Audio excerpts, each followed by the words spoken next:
Not all wounds are visible, and members of the military and first responders likely know this best. Let's learn more about PTSD and the Wounded Warriors Run. Post-traumatic stress disorder, it really hits home for our first responders and for military for incidents that they've been involved in, right? So they may not experience the feelings immediately after an event, but it can affect them and affect their families.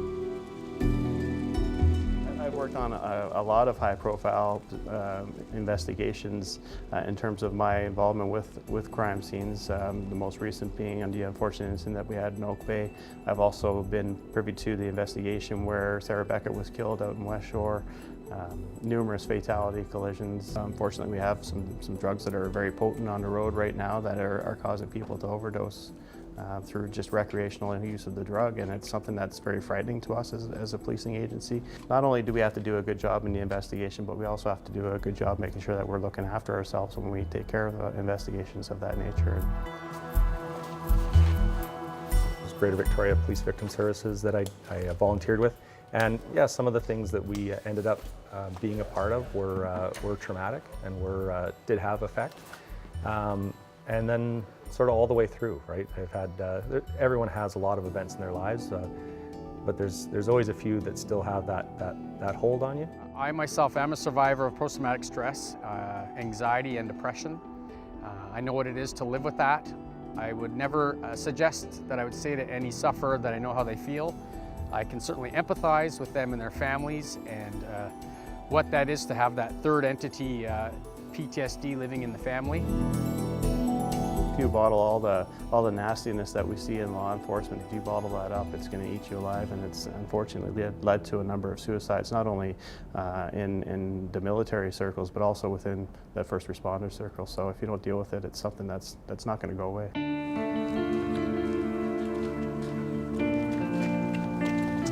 Two of my friends who are the co-founders of the Wounded Warrior Run BC, Alan Kobayashi and Dan Bodden, we're having a discussion about the rash of suicides that were happening back in 2014, and they decided to engage in a sporting activity that could perhaps raise some funds and awareness to help our brothers and sisters in arms in the armed forces. Last year, we lost 46 first responders to suicide and 10 military personnel. I definitely don't want to see any more go. So if we can rally behind our partners like the Saanich Police Department, I think that we need to encourage people that it's okay to talk about this. How do you personally cope and deal with some of those stressful situations after the fact? Debriefing. That's one of our biggest things here. The fire hall is excellent at, once there's been a traumatic or major incident, we do all sit down immediately.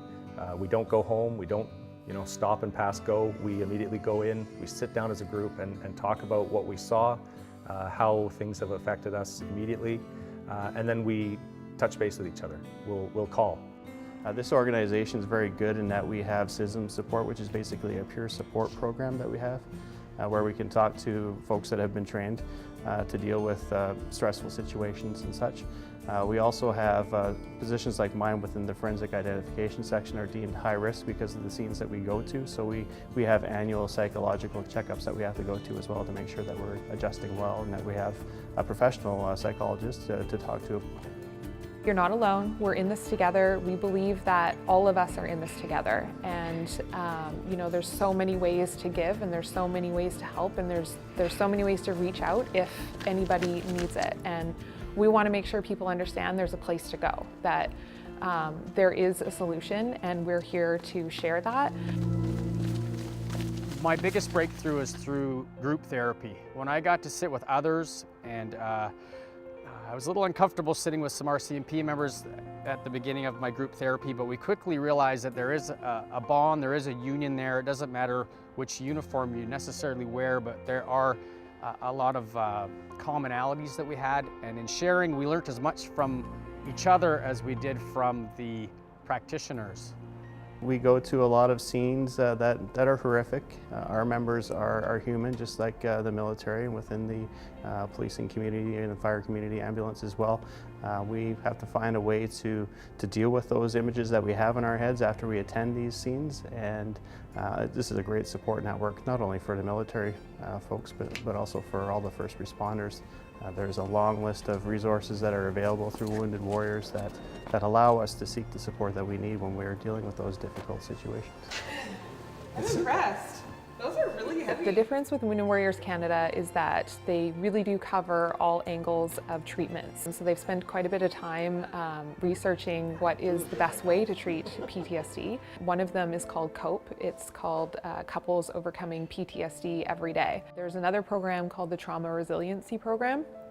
And this one is offered to first responders, veterans, serving military, and it's a group-based program that happens in 2 phases, so people can understand what the symptoms are of PTSD and then how to approach dealing with them. The third program is Compassionate Service Dogs. There is help, you can do it. Don't give up, you know, speak out and ask for help. It's vital. Ask for help. If you don't need help yourself and somebody wants to open up and speak to you, try to listen and try to have non-judgmental input. It's a difficult thing to do, but it could actually save somebody's life. It's all of the people who stand up and keep us safe every single day, whether that be at home or abroad, who we need to look out for, and Wounded Warriors Canada recognizes that. We need to be there for those people who are there for us every single day. The Wounded Warriors Run of BC. It honors the fallen and it helps the living. We're in this together, and you can be too. For community producers, I'm Kathleen Burton.